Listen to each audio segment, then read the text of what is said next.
जय माता दी। आप सभी पर स्कंद माता की कृपा सदैव बनी रहे।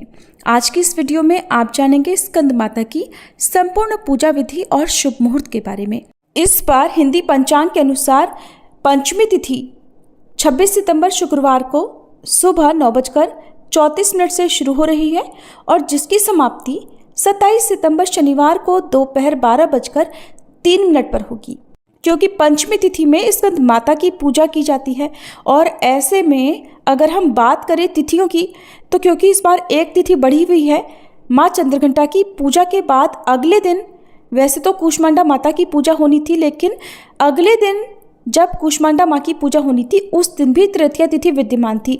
इस कारण से तृतीया तिथि 2 दिन पड़ी है और तब वहीं से जो आगे का क्रम है वो थोड़ा सा गड़बड़ा गया है। लेकिन कुछ भक्त ऐसे भी होते हैं जो पूरी तरह से तिथियों को ध्यान में रखकर पूजा करते हैं, उपवास रखते हैं, तो कुछ लोग केवल क्रम के अनुसार उपवास रखते हैं। तो देखिए, अगर आप पंचांग के अनुसार चलते हैं और सूर्योदय व्यापिनी तिथियों के अनुसार ही उपवास रख रहे हैं तो मैं आपको बता दूं कि इस बार सूर्योदय व्यापिनी जो तिथि है पंचमी तिथि वो 27 सितंबर शनिवार को है।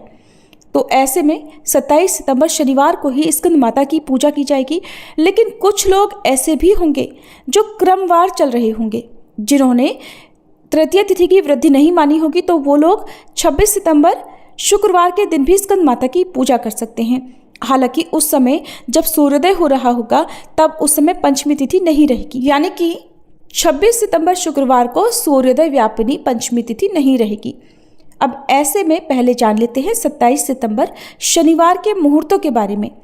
27 सितंबर को इस बार ब्रह्म मुहूर्त सुबह 4:45 से 5:33 तक रहेगा और इस दिन सूर्योदय होगा सुबह 6:21 पर, सूर्यास्त होगा शाम 6:14 पर और इस दिन राहु काल सुबह 9 बजे से 10:30 बजे तक रहेगा।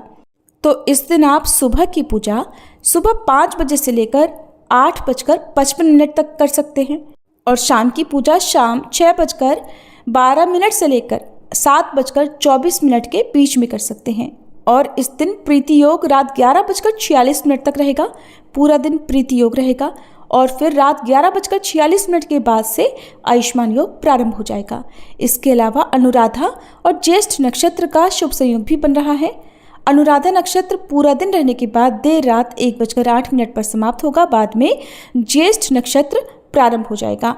अब साथ ही साथ जान लेते हैं 26 सितंबर शुक्रवार के मुहूर्त के बारे में भी, क्योंकि जैसा कि मैंने आपको बताया कि कुछ लोग इस दिन भी स्कंद माता की पूजा कर सकते हैं।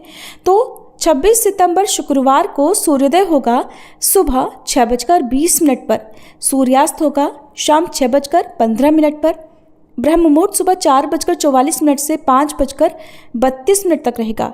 राहु काल सुबह 10:30 से दोपहर 12 बजे तक रहेगा और इस दिन विशाखा नक्षत्र रात 10:09 तक रहेगा। बाद में अनुराधा नक्षत्र प्रारंभ हो जाएगा और इस दिन पूरा दिन विषुकुंभ योग रहेगा जो कि रात 10:51 पर समाप्त होगा। इसके बाद में प्रीति योग प्रारंभ होगा और विषुकुंभ योग को बहुत ही अशुभ समय माना जाता है। कोई भी नया काम यदि करना हो, शुभ काम यदि आपको करना हो तो आज विषुकुंभ योग के कारण अगर आप इस काम को टाल सके तो ज़्यादा अच्छा होगा। अब जानते हैं पूजा विधि के बारे में। स्कंद माता का प्रिय रंग पीला और सफ़ेद है, तो आज पूजा में पीले और सफ़ेद रंग की सामग्री अवश्य रखें और जिस तरह से आप प्रतिदिन नवरात्रि में पूजा करते आए हैं उसी तरह उसी विधि विधान से पूजा करें। पूजा प्रारंभ करते समय ओम श्री गणेशाय नमः कहने के बाद माँ स्कंद माता का ध्यान करें। मन में माँ का ध्यान इस प्रकार करें कि माँ सिंह पर सवार हैं और उनकी गोद में बाल रूप में स्कंद भगवान विराजमान हैं।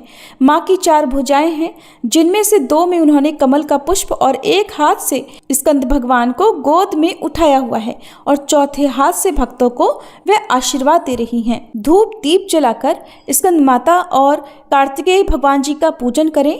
आज के दिन स्कंद माता का पूजन करने से स्कंद भगवान की पूजा भी अपने आप हो जाती है। इसके बाद कुछ विशेष मंत्रों का जाप करें जो कि इस प्रकार है। माँ की पूजा का मंत्र ओम देवी स्कंद माताय नमः। प्रार्थना सिंहासन गता नित्यम पद्मांचित करद्वया शुभदास्तु सदा देवी स्कंद माता यशस्विनी। स्तुति मंत्र या देवी सर्वभूतेषु मा स्कंद माता रूपेण संस्थिता नमस्तस्यै नमस्तस्यै नमस्तस्यै नमो नमः।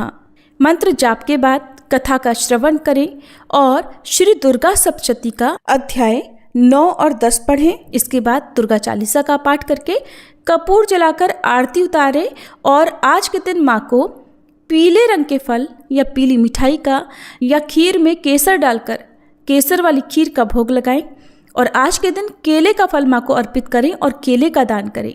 ऐसा करने से माँ स्कंद माता प्रसन्न होती हैं। सबसे अंत में अज्ञारी करके क्षमा याचना करनी चाहिए।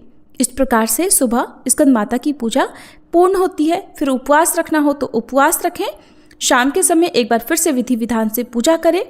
यदि माताओं बहनों को पीरियड्स हो जाए तो खुद से पूजा ना करें, परिवार के किसी अन्य सदस्य से पूजा करवा लें। और इसके अलावा आप इस दौरान मानसिक पूजा कर सकते हैं। उस सारी पूजा जो आप खुद से करते हैं उन सभी पूजा का, विधि का, मंत्र का आप मन ही मन ध्यान करें और मोबाइल आदि के माध्यम से कथा पढ़ सकते हैं, मंत्र जाप कर सकते हैं, दुर्गा चालीसा पढ़ सकते हैं, लेकिन खुद से कोई भी पुस्तक या कोई भी सामग्री छूने से बचना चाहिए।